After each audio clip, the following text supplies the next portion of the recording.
And now we're going to move on to this like beautiful, beautiful creation called Paperspace. And what's really cool about Paperspace is that it's a cloud computing service, but they have this really awesome framework called Gradient that allows you to manage your projects in a really easy way.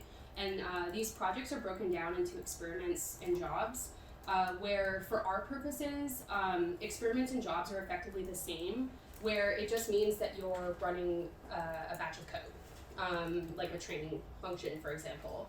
And within those like experiments and jobs, you can specify different machines that you want them run on. You can have different outputs, and it makes it very easy to sort of error check as well, error check your code. There's 3 different kinds of storage that Paperspace has available.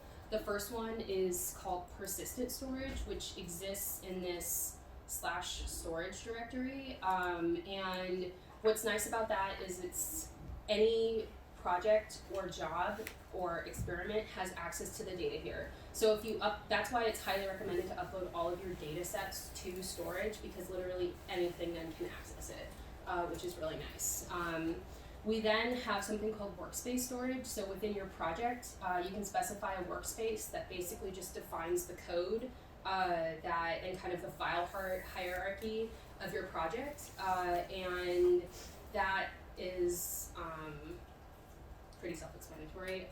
Then the final is artifact storage, which is sort of a subset of Workspace Storage, but it's made available after your job or experiment has run, and it's where whatever code that you have in Workspace, whatever the outputs are saved to the artifacts directory by default, and that only exists within that project. So another project or experiment cannot access another experiment's artifacts directory. So that's kind of just the basics. We have a couple of different tutorials set up for kind of understanding how to navigate Paperspace. The first 2 are what we're going to go through today.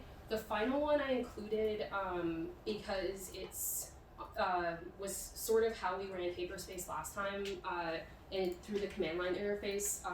It's not recommended to use this. If you're interested, though, in kind of learning more about navigating through your local computer and interacting with Paperspace on kind of a more fundamental level, we can help you set this up, but I just wouldn't recommend it. I would never use it again after using Gradient Experiment Builder, so it's just there if you want it, if you kind of like, I know grad students, it's like there's a lot of torture in grad school that, and for whatever reason we're here going through this, so if you want to add a little bit of torture to your day, like the Paperspace command line interface is the way to do it.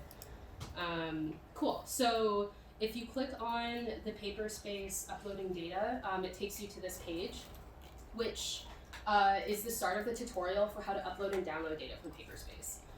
And so I'm going to just show this to you guys really fast so you kind of get an idea, like if you're going through this on your own, trust me, it's like we've tried to be super comprehensive of how to do this, where we step through exactly what machines to select and everything. So don't worry if you don't get it as I'm going through it today. We have your back. Everything will be okay and it'll work out. So it's all here. So what we're gonna do first is if you guys go back up to the initial Deep Design, the main page for the Deep Design repository, click on Clone or Download, and you can select, just copy, you can either download this through the command line or you can download a zip file. Either way is fine. The zip file is probably easier.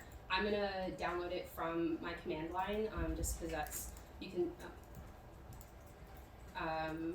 say git clone, and my repository already exists, but you can also similarly download this, and it allows you to download it, the zip file, to any location on your computer.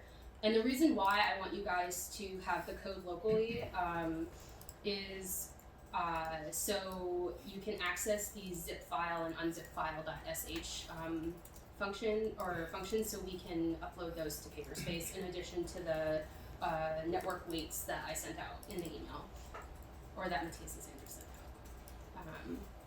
So once everyone has this downloaded, we can get over to Paperspace.